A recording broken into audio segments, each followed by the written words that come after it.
Europe has a very active and vibrant ecosystem in terms of collaborative research and innovation in the area of road mobility, and in particular focusing on e-mobility. So if we look back a little bit at the history, already over 20 years ago, the road transport platform for research and innovation called AirTrack was created. And then on that basis, in around 2009, a first partnership was formed focusing on green cars, the European Green Cars Initiative.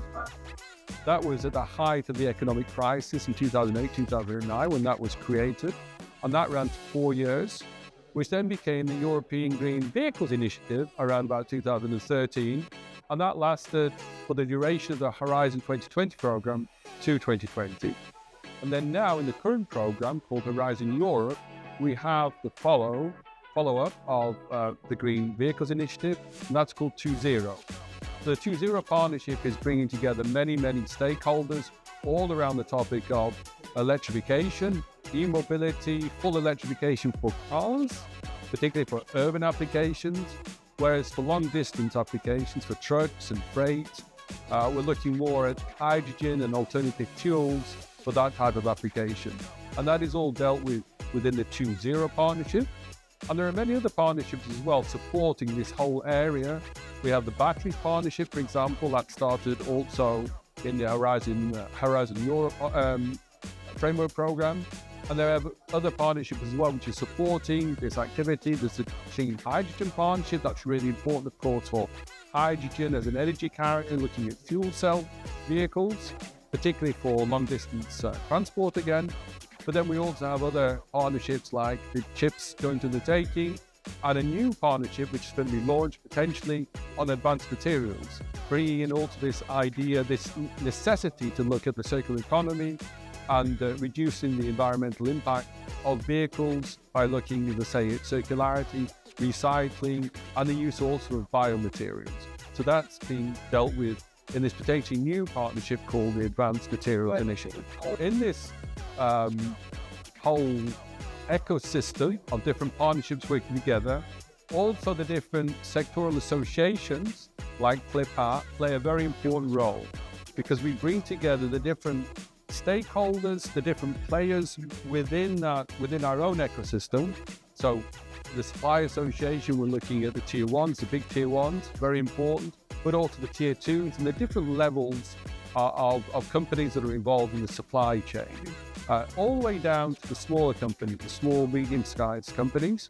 And in our membership, we also have the national association, like Cernauto here in Spain, and they bring together all the different players from the startups and SMEs right up to the tier one.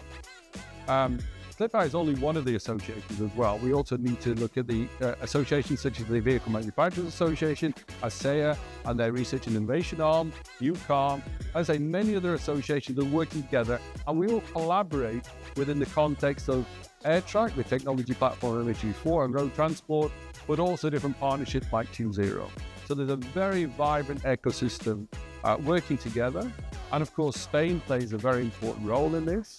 We have some very important players in Spain. There's a cluster of important technology companies around San Sebastián, and also around the area of Barcelona. We have companies like IDIADA. They are taking a very important leading role in many of the projects that are basically addressing the different issues that we mentioned before. So yeah, very vibrant ecosystem here in Spain. And events like this are really useful as well, because they bring together the different players, the smaller players with the larger players, and really demonstrating the contribution that the different companies can give, and Spain can give as a country, to this whole new mobility system that we're building around. So, you know, the final destination at some point in the future may be eco-mobility, whether it's full-scale e-mobility, or whether we also need to consider alternative fuels like e-fuels and hydrogen. I mean, my belief is that, you know, the final destination would be a mix of different technologies. E-mobility, electromobility is certainly a very important part of that, particularly for urban mobility, for shorter distances, shorter to medium distances, and for cars in particular. But when we look at heavy-duty freight transport, we do need to consider other fuels as well, like biofuels and hydrogen. in there as well. And of course, Spain is very active in all of these areas. We hear today at the conference, particularly mentioning about hydrogen as one of the important energy carriers. So I think what we need to do is have a clear idea of where we need to be by 2050, but also understand there are different technological solutions that we need to develop in terms of achieving or reaching that destination in the most efficient and cost-effective way